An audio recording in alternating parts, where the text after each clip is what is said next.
Hello, Professor. How are you? I'm good, thanks. How are you, Valentino? I'm doing good, man. Long time no talk to you. Real quick before we get into it, guys, this is Professor Diogo. Professor Diogo is a Brazilian medalist, a world medalist, a Pan Am's medalist, American national champion, and fight to win. Professor, welcome, man. Welcome, man. Thank you so much. I have Man, this opportunity here to talk to you and, talk a little bit more about myself, about jiu-jitsu, things we love, right? absolutely, man. Oh, man. Man, I could go on and talk to you, man. I'm so excited to have you on, man. When I first started training up here in the valley, you were the first black belt that I actually started to roll with and learn from the most when I was coming from Tucson, man. So I'm so excited to have you. Thank you so much for being here. Definitely, definitely. I'm excited too. I remember like today, the day I met you, I met all the group from Gracie Barra Tucson and from all people from Arizona, man. It was a great time over there training with you guys. Hell yeah. So, Professor, let's just get right into it, man. How long have you been training, and what degree black belt are you? Yeah, I'm a black belt, two degree, Okay. and I've been training jiu-jitsu, man, for like almost 20 years. Wow. Okay. Yeah, And how did you and get started? How did you get started? Tell us about your journey. yeah, I'm from Brazil, uh, from Belo Horizonte city, and I started jiu-jitsu, man, when I was 18 years old, Okay. and I remember, um, with my neighbors. And we used to be at the street, hanging out and riding a bike and being together with friends. Mhm. And a few of my neighbors, they used to train at the Gracie Barra. And then every day, when we got together, they always ask me, "Hey, Diogo, man, you should go to the Gracie Barra and train jiu-jitsu with us." And then, oh man, I don't know, you see, maybe, and after couple weeks they call and they invite me to go, and I said, okay, man. I decide to go, and after my first class I joined the team, man. It's crazy. That's awesome. So, hey, who under, or I guess under your black belt, who are you under? Who's your professor? Or Yeah, when I start training jiu-jitsu, I start training jiu-jitsu with Aldo Januário is his name. okay, His nickname, it's Caveirinha. what does that mean? Yeah, right now he's in Hawaii Oh, okay, teaching jiu-jitsu classes there. He have his school in Hawaii. But I started training with him at Gracie Barra team, since the beginning, since day one, as a white belt. And then he left. He left to US to open his school. And then I was keep training with his little brother. okay. And then his little brother actually uh, um, promoted me to the black belt. Oh, that's And then I awesome. got black belt under him. And then after 2 years, no, right after I got my black belt, Hmm. I left too. And then Yeah, I left to US, and I was there in US for 7 years, yeah, teaching classes, working, training jiu-jitsu, competing. man. How big was that a difference? From Brazil training jiu-jitsu to now to the United States to training jiu-jitsu. I mean, well, was that a big, huge like difference? Was there a huge? Yeah, I think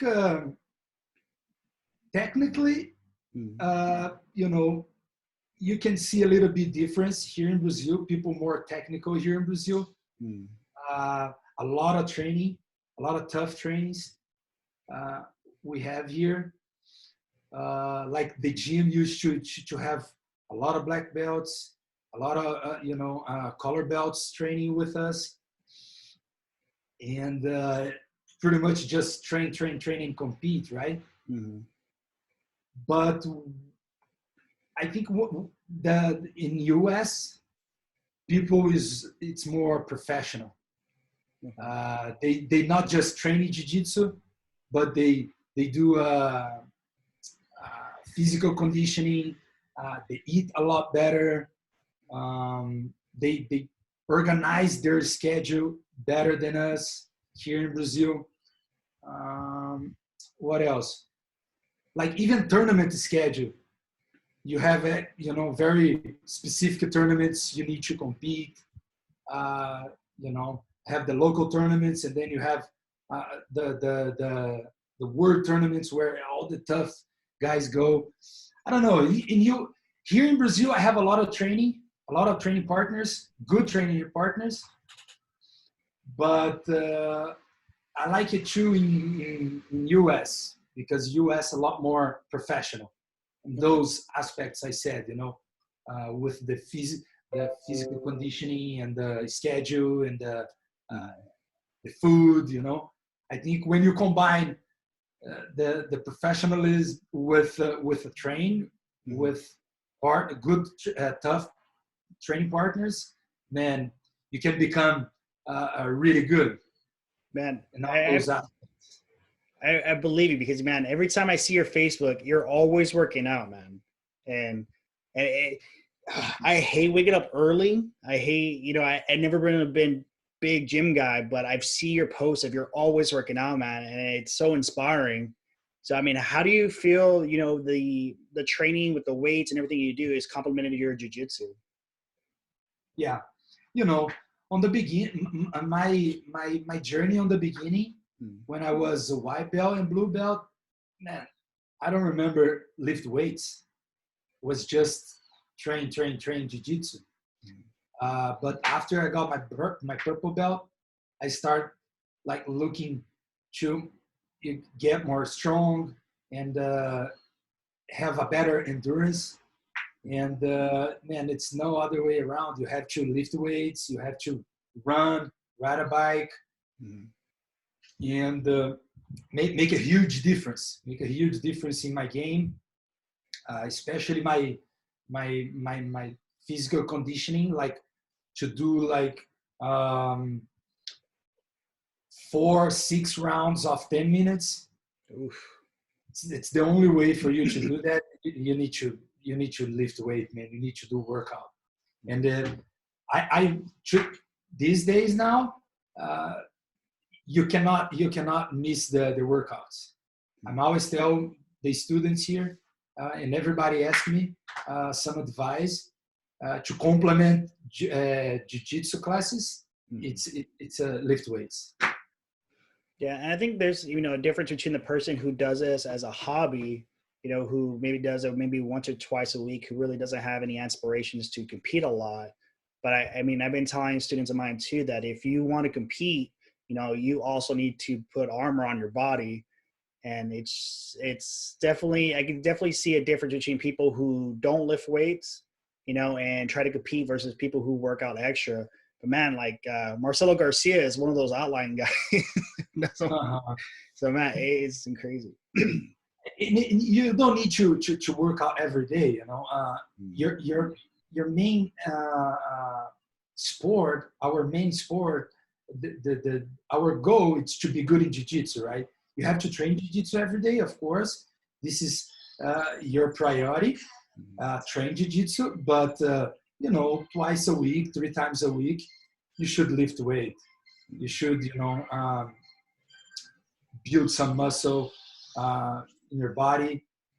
Even for you to support the training sessions, man, because it's a lot, man. The volume we have training every day, it's not easy, man. You can get hurt, and lift weight helps a lot. Yeah, when I started doing the comp training here in Arizona with Professor Flavio, and one of the first, it was actually in Gracie Barra Scottsdale where I was an assistant instructor over there.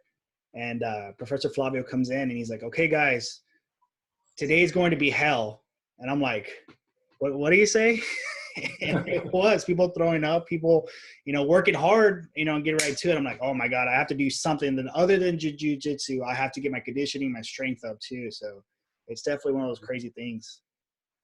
Helps a lot. Some of the training sessions, man, it's that days you're gonna, man, today I'm gonna go to my limit. And if you're not past your limit, right? That's right. Really go to the to really get tired and almost throw up at the on the mat. Man. There was one time I had to ask Professor Dave Weber. It was discussed on one of the things, and I was trying not to be that one who leaves the mat early or try to be that one who leaves. And I just remember I was with my eyes open a little bit. I was like, Professor, can I go sit down? Yeah. And right there, Professor Flavio was like, time, guys, good job. Let's line up. I was like, oh, thank God. I think it's a great, you know, man. You, of course, we all suffer during the train, but it's crazy because right after, like 3-5 minutes later, you start feel good. You know, you start like, man, this was an awesome training, man. You know. Yeah. So, Professor, I want to kind of dig back into, man, what it was like for you coming up through your jiu-jitsu journey. I mean, is there any huge differences that you've seen from you when you're from white to brown, you know, that's not around a lot now these days?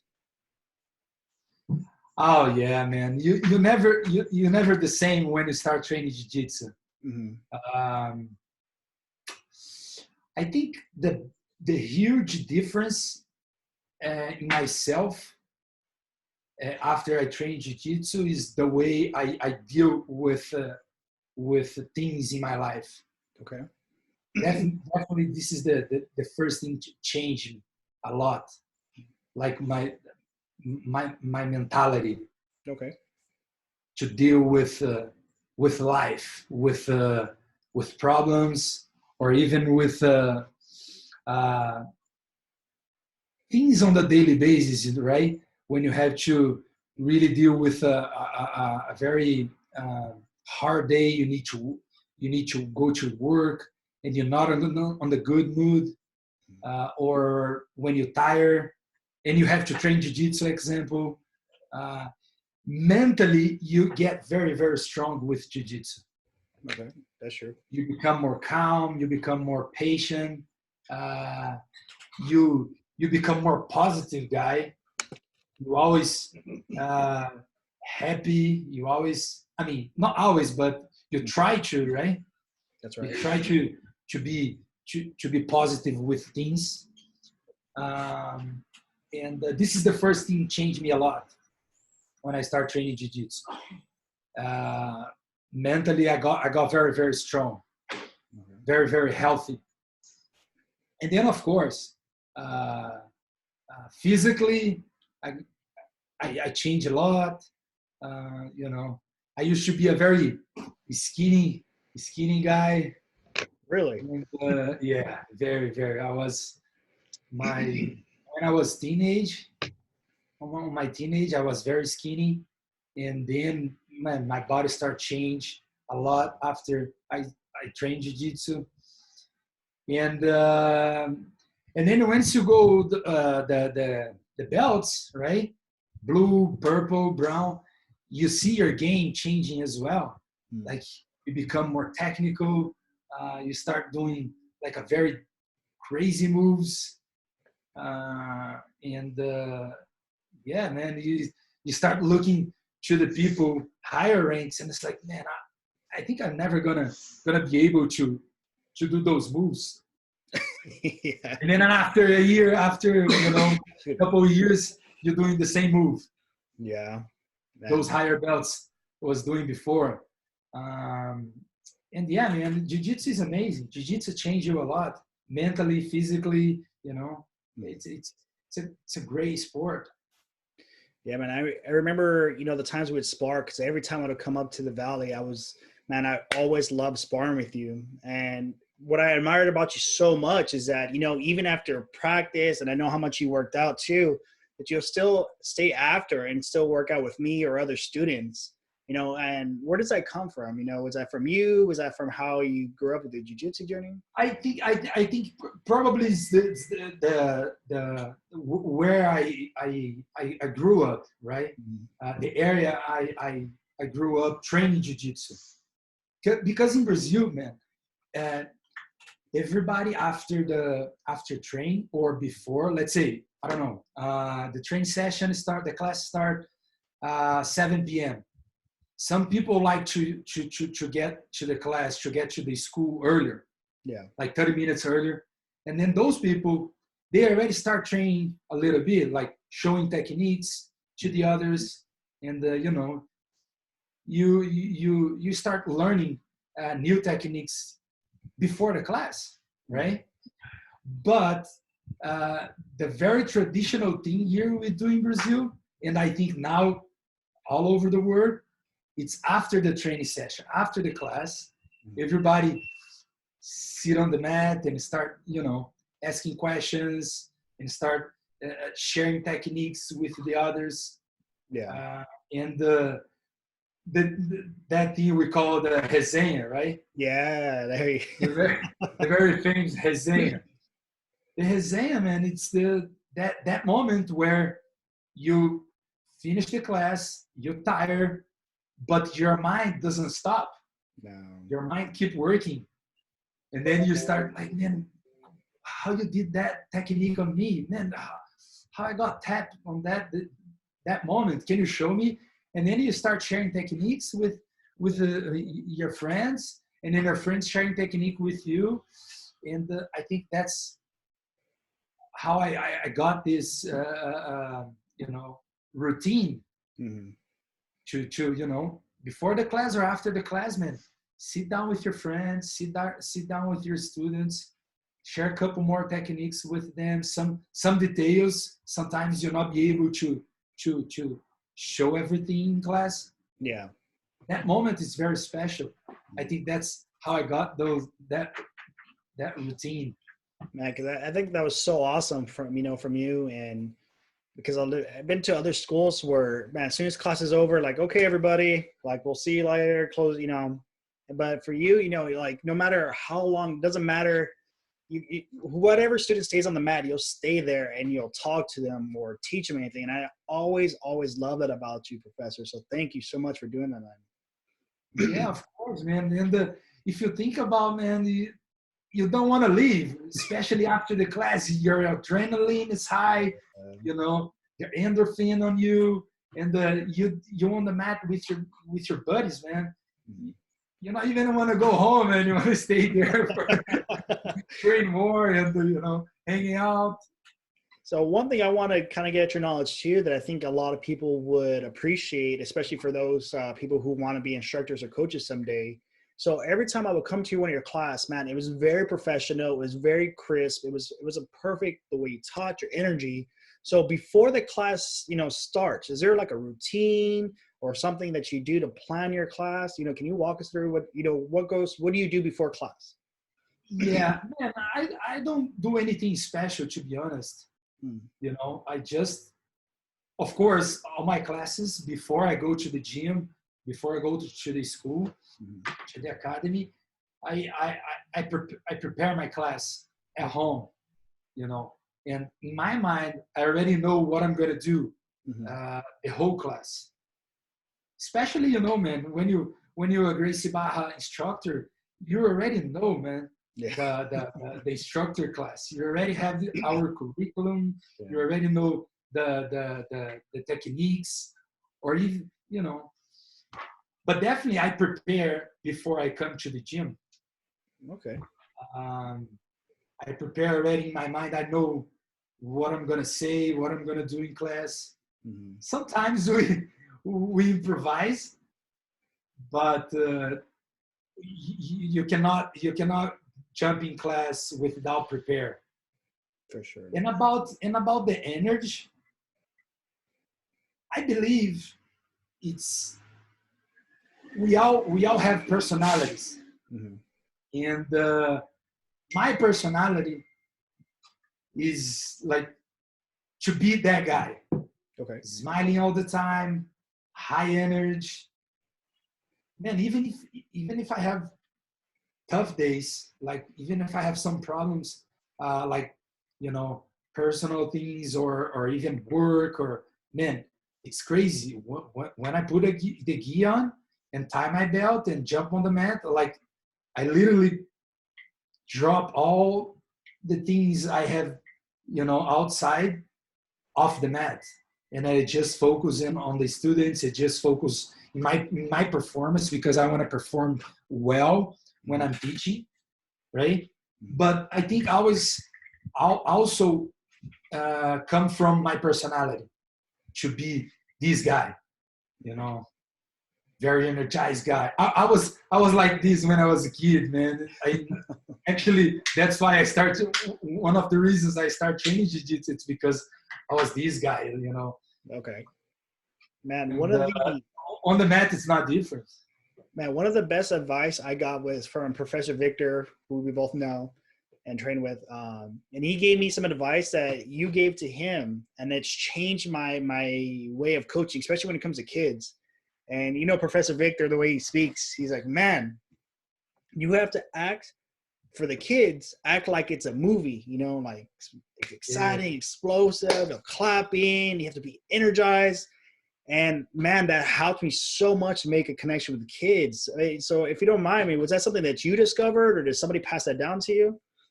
No, definitely. I learned a lot of things teaching, especially kids class. But like I told you, I think my personality helps a lot to become the person I am today. And I decide to be a teacher, right? I have to be this guy. I need to be in a good mood. I need to smiling all the time for students, for parents, for my friends. Definitely comes with my personality, but I also learn a lot. Let's say kids class, man. When I was in US, I used to work with Professor Felipe. Okay. Professor Felipe Getz. Yeah. He had his own school in California, right? Gracie Barra Floresta. Yeah. He's a really good friend of you guys as well. And man, he's amazing teaching kids class. He's the best instructor I learned in my life. The best one in kids class. And I was working with under him for a long time, for I think 3-4 years, like literally side by side with him. And I learned a lot from him, a lot of good things, especially teaching kids class, how you approach kids, how you communicate with them, how you communicate with the parents, because when you're teaching kids class, you're not just teaching for kids. You're teaching classes also for the parents outside. They want to know what you're doing over there. Yeah. They wanna really see the principles and values you're teaching for their kids, their child, right? And I learned a lot from him, and how to speak in public. The vocabulary you use it, you speak with the kids, because it's different when you teach adults. The vocabulary you have to change when you teach adults and when you teach kids. And man, definitely the person I became today, especially teaching kids class, a lot of those things, it's from Felipe, a lot. Man, that's so cool. I'm very thankful to have him in my life and teach me all those great things. Yeah, man. Every time I talk to Professor Felipe, man, he's always smiling. I don't think I've ever seen that guy like not happy in his life. He's always smiling. So that's so cool, man. And one thing I think is cool too, with Gracie Barra, and I've been to other schools too, that outside Gracie Barra who's invited me over. But man, I love how us, Gracie Barra, we're so humble enough to say, yeah, we learned from somebody else, or we're so, we learn from either a higher belt or a lower belt, and we're not too proud to say that we learn things. And it's so cool that we're even like to hear you, who's a second degree black belt, who's still learning. I mean, that's so cool. No, definitely. And man, I learned from all the professors I met. I learned from coaches, I learned from students. And if I stop here to tell you the names I learned, man, we're gonna be here all day. Since you start training jiu-jitsu as a white belt, you don't know anything, right? Your journey, your jiu-jitsu journey, you start learning things from the others, and doesn't stop. It's like it's no limit, man. Doesn't matter if you're blue, purple, brown, or black belt. You're gonna keep learning techniques. You're gonna keep learning how to teach classes, how to speak, how to treat people. You're gonna keep learning those things forever, and from everyone. Man, that's so cool, Professor. Yeah. Excuse me. So now, I mean, you're in Brazil and you have your own academy, right? Yes. Since I came back from US to Brazil, you know, my city has right now, I think, almost 10 Gracie Barras. I think 8 Gracie Barras. In your city? My city, yeah. Belo Horizonte. Wow. Yeah, 8 Gracie Barras. And all those Gracie Barras, you know, everything's very nice. The schools, they really do a good job here with all the things we need to do to become a Gracie Barra school. All the protocol and you know, the schools looks amazing. But anyways, when I came back, I have really close friends. They had a school here, Gracie Barra Floresta, and it's actually the one I'm the owner now. And you know, when I came back, I met with them, and they very close friends, and I started training with them at the school. And then we became so close after I came back, and they called me to become partners. That's awesome. Yeah, they call me and say, "Hey, Diogo, do you want to be our partners? You know, really want you here with us working, and maybe we're gonna open more schools around." I go, why not? That's awesome. So I have a question to ask, man. From your city, I can never pronounce it right. It's Belo Horizonte? Belo Horizonte.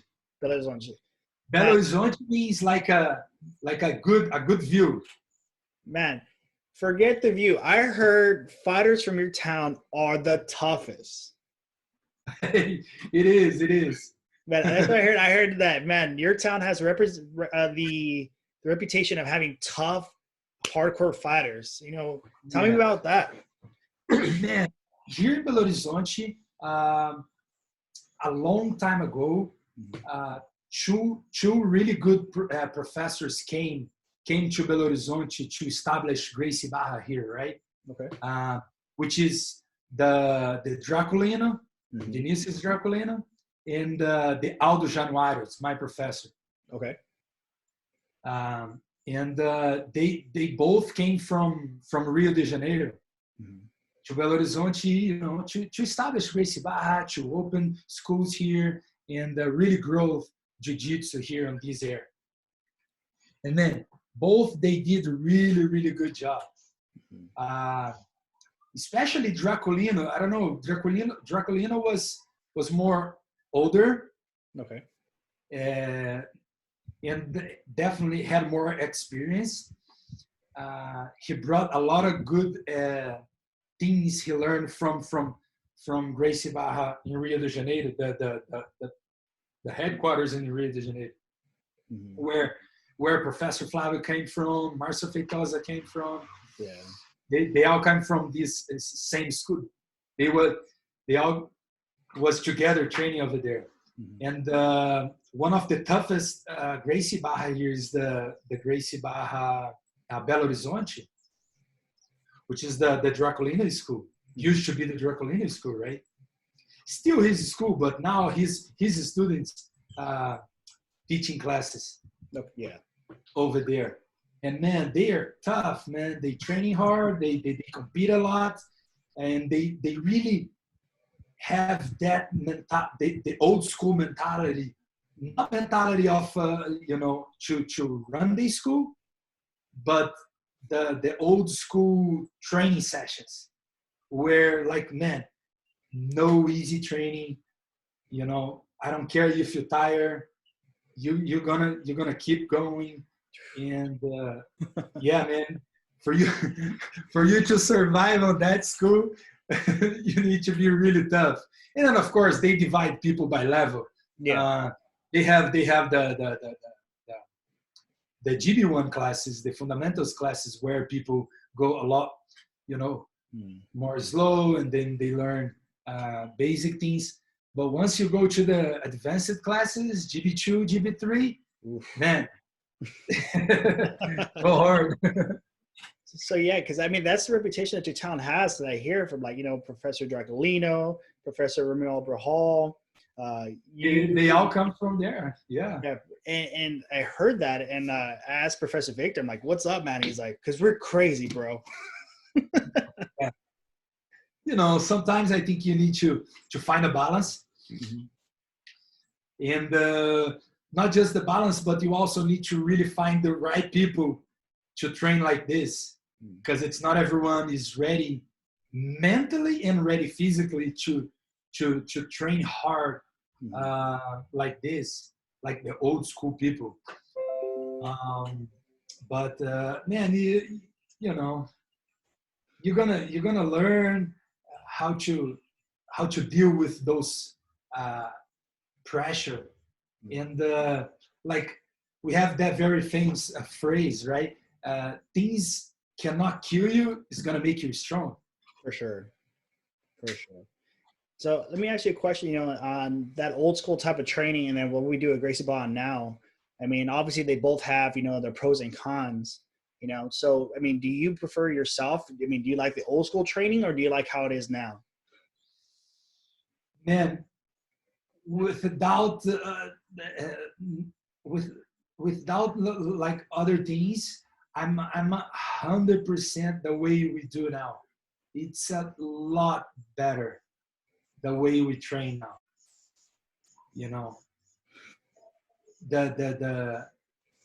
The way Gracie Barra organize students and us instructors makes the team a lot better, stronger, and the schools got a lot bigger.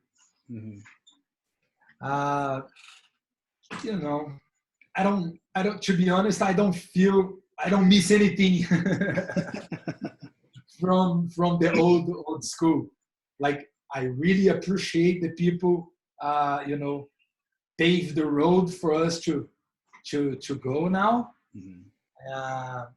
But the way we train now, it's a lot better, more organized, more safe, because I remember, man, I used to train really, really hard, like a 10 years ago, 15 years ago, and I used to hurt a lot. I can't forget those moments where the gym was training really hard and everybody's getting hurt. I think that become because people was not really prepared for those hard sessions. Like white belts training with the black belts, beginners training with advanced people. Now, man, it's a lot better, man. Everybody, it's in your own class. Divide people. We are a lot more, aware of injuries. I mean, the old school, the really positive thing from old school, it's because they really don't have those like, oh man, I don't want to train today, or oh, I'm not gonna train with this guy because he's better than me, or he's higher ranker than me. Man, back on the days, nobody cares, man. You have to train with everybody, no matter what happened, go train. Mhm. This is good, you know, make you tough, make you deal with a lot of tough times where you come out strong. Yeah. But besides those training sessions make you strong, make you not give up, make you not quit. Besides that, right now, those days now, it's a lot better, everything. Yeah, it's pretty cool to see, you know, with the atmosphere, you know, it's a lot more learning than rather than like, hey, let's go Pojada every single time. This is really, really awesome. It's Man, like, I don't know, man. Back in the days, it was like wrestling to those days, right? Like yeah. just train, and hit the wall and hit this, hit that. And no, hold on, man. You have a better ways to to be good, you know, and survive and even continue continue your journey. Because if you ask majority of the people train jiu-jitsu, and then if you ask them, hey, do you want to stop train one day? Like, oh man, you know, usually the sports you train, you do sports uh, like on your 15s, 20s, and 30s, and that's it. Yeah. Once you get 40 years old, like a lot of those sports, you stop training, you stop doing sport, playing. Jiu-jitsu, man, if you ask people, man, majority of the people is gonna say, man, I don't want to stop training jiu-jitsu. I want to keep training until I die, you know, and until I cannot move anymore. And the way we train now these days, it's a lot better, man. You really can push your journey for a long time. Man, and it's so amazing about this, you know, about this lifestyle because, you know, I'll have parents that come in, you know, who want to sign up their kids or, you know, just meeting people and they're like, oh yeah, you know, I want to put my kid into boxing. And I was like, I respect boxing. I respect other martial arts. I was like, but it's just sparring where, you know, it's the adversity it comes from. And you can hit the bag, but the timing's not going to be right, you know.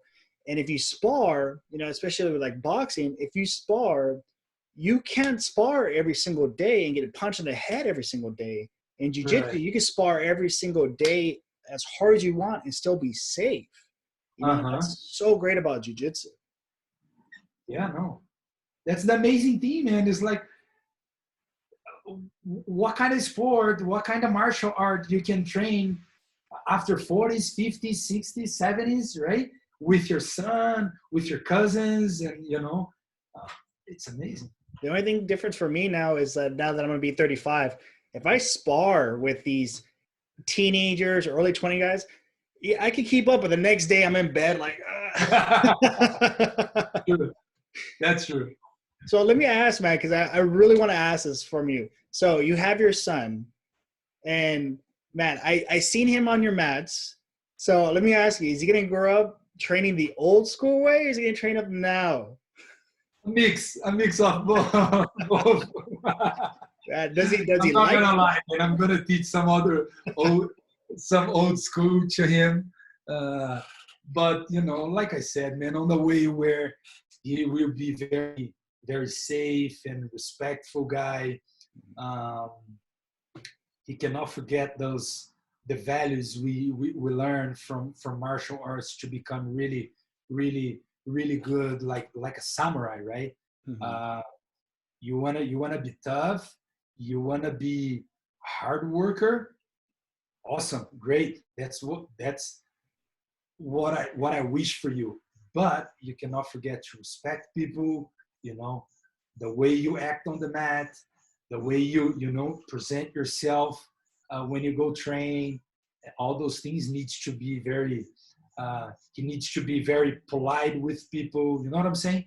Yeah, no, I Uh, hear you. Train like a old school, but act uh, like a samurai. You know, very respectful and polite with every single one you meet in life.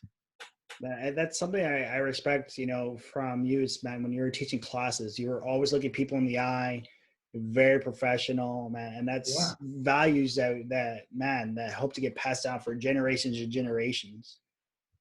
Yeah, but my son, man, he's only 3 years old, right? Mhm. He's still very young. Yeah, my son's 3 too, so You have your son too. I'm always watching him, and it's amazing, man, for us as a father and as a jiu-jitsu practitioner, see them growth with us at the school, on the mat, wearing gi. Uh, I mean, even if he's still young, I'm not gonna push him too much.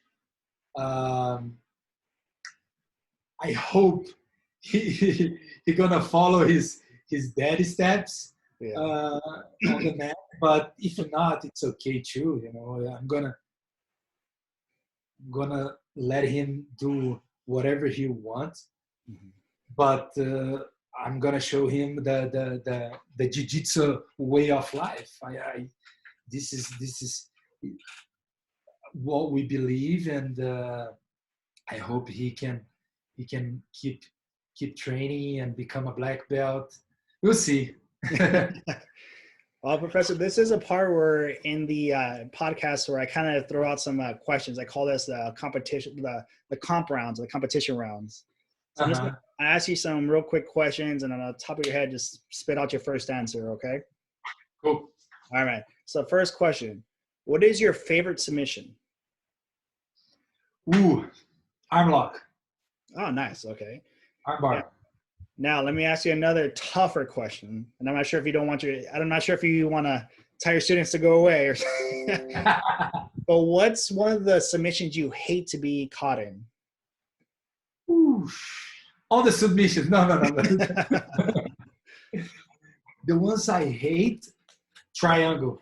I'm trying. Triangles because man, at triangle it's so hard. You can get tapped by breathing, and also you can get tapped in your arm. It's Yeah, it's terrible, man. You have to watch out for your arm, but at the same time you can't breathe. that's a hard position to get out of. Yeah, yeah. I hate that cut on triangle. All right, so what's one of your favorite guards to work from? My favorite one? Your favorite guard? Uh, yeah, spider guard. Spider guard. Okay. Spider And guard. what's one of the guards that you hate dealing with? Spider guard too. Yeah, yeah. Wait, you like doing spider guard, but you hate being somebody puts you in spider guard? Exactly. Because I know how hard it is to escape from there. When I put people in my spider guard and I really stretch them out, like stretch the arm or go to a De La Riva from spider. You can do a lot of things from spider, right? Yeah. And yeah, I hate to be on the spider when people play spider guard on me. Man, there's a photo of me and you training in Scottsdale, and you have like a lapel underneath my leg. And man, I was expecting you were going to say something like that, but spider guard, that's so cool. Yeah. Now on these days, man, being on the lapel guard, it's not good, right? A lot of people now needs to learn and deal with those that let's say new guard coming up now. Yeah, as I said, that's like the new school now, the lapel guards. It is. It's very hard. All right, so last question now. He says, I know you take care of yourself very well with nutrition and everything. What is a cheat food for you? What's a food that's considered bad? It could be candy, ice cream. What's a Professor Diogo's cheat food? Yeah, no, man, I'm okay with. I don't eat too much chocolate and candies, those things. I'm okay. I don't need to worry about this because. But one thing I like. Let me see here. I would say the fast food, right? The hamburgers, the pizza. I think that's the thing I need to watch out Yeah. because I like it. I eat a lot. Well, awesome. Because besides that, man, I don't eat a lot of the other things like chocolates and candies. Well, let me ask you, who has better pizza, Brazil or the United States? Ooh. Ooh. It's a different style, but both is really, really good. really good. Awesome. But I feel like they're a little bit different because here's the thing: in America, the pizza it's very thick. Okay. Yeah, it's a bread. Yeah, it's a lot of bread, I would say, and I prefer the ones very thin. Okay, with thin crust. Yeah, That's awesome. but in America you can find both, and yeah, that was a tough question. Well, Professor, before we leave off here, I definitely want to again get some of your wisdom and some, get a look into your mentality wise. So with this whole virus going on, a lot of us are not training, at our gyms anymore, and a lot of us miss it, and a lot of us are doing these online classes. And this week, we're in week 5 is dedication. So how do people continue their how should people still stay motivated and dedicated to training jiu-jitsu through this tough time right now? Yeah, definitely we've been on a very tough time now, in all senses, in all areas, right? Mhm. But man, one thing I'm always tell people, the students here and everybody, even people doesn't train jiu-jitsu, I'm always tell them, hey, listen, keep doing some type of exercise. Don't stop your exercise sessions. Get your bike, go ride a bike, go run. Of course, by yourself. Don't go to the place where have a lot of people, in the same place. Or get some of the members of your family live with you, and train jiu-jitsu at home, man. Just throw carpet, throw, even in your sofa, whatever you have at home, man. Just put on the floor. If you feel put a gi on, it's gonna make you feel better. Go ahead, but if not, just with your clothes, man. Do some drills at home, but stay connected. Stay connected with jiu-jitsu. Find something for you to stay connected with jiu-jitsu, even by watching videos, man. If you don't have anybody to train with, man, watch videos, watch tournaments, watch people talk about jiu-jitsu, write a book about jiu-jitsu, write a book about motivation, but somehow you need to stay connected with exercise, connected with jiu-jitsu, because you cannot stop, man. If you stop, you're gonna get sick. You're gonna get sick with all those negative thoughts. We're gonna get sick with all those negative messages people like to post on social media. Yeah. Like, I even joke with my friends here and my family. It's like, man, if you turn the TV on, you already got sick. It's crazy. Oh my God, man, the TV doesn't stop to throw you like negative things. I don't know. That's the way I see things. Yeah. Like, man, stop watching TV, man. Go write a nice book, or if you go watch TV, go watch tournaments. Go watch jiu-jitsu moves, jiu-jitsu videos, like a documentary, jiu-jitsu documentary. So many great documentaries we have now. Yeah. Go to the Flow Grappling, man. They have a bunch of content. Go to the GB Online, man. Look at GB Online now. Yeah. It's amazing, man. It's amazing. How can you stay connected with like our master there, doing a bunch of speeds. We have so many great world champions there teaching classes, seminars. It's just be connected, man. Be connected with jiu-jitsu, with exercise, and this all gonna they are all done soon. Done soon. We're gonna pass this storm. It's not easy. Never was easy, right? When you go train jiu-jitsu, it's never easy. People choking you, sweating on your face. Oh man, Just be positive, man. I heard somebody say the other day, and it wasn't even about jujitsu. It was about one of these podcasts I listened to, and it was there's two people. There's the guy on the couch, and then there's the guy who's the athlete constantly working out. And the guy on the couch looks at the athlete and sees the athlete, working out, throwing up, and working out. And the guy on the couch says, "Oh man, look at that guy! Like ha ha ha! Like he's putting himself through hell."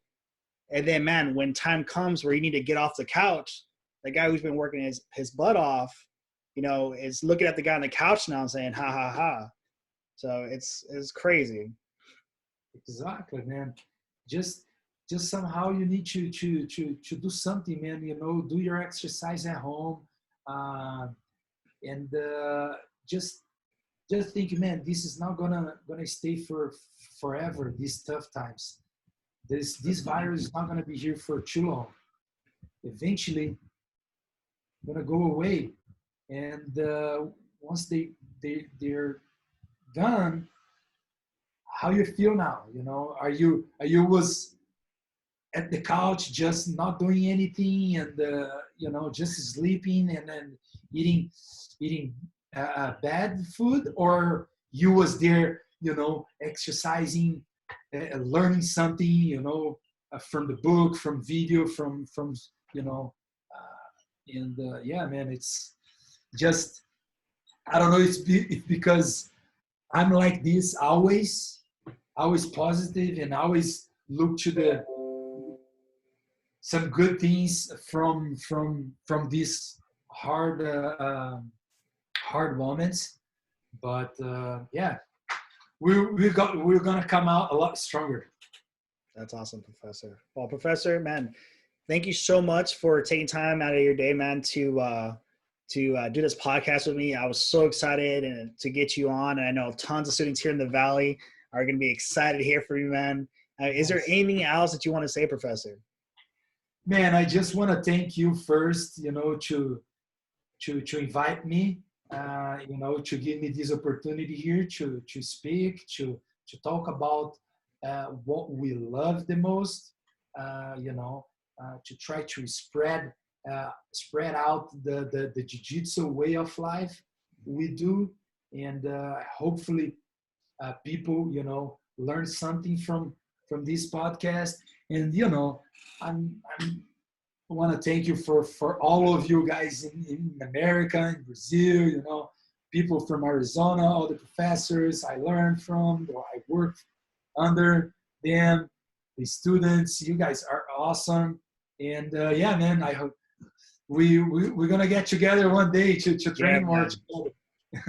Man, I hope one day I could go down there and to Belo Horizonte, man, and you guys, I could see the firsthand how tough that city is, man. I heard nothing but great things. Yeah, please, and please come to Brazil, come to Belo Horizonte, man. You have school here, all the school for you. If you want to stay in my place, feel free to come. Just let me know.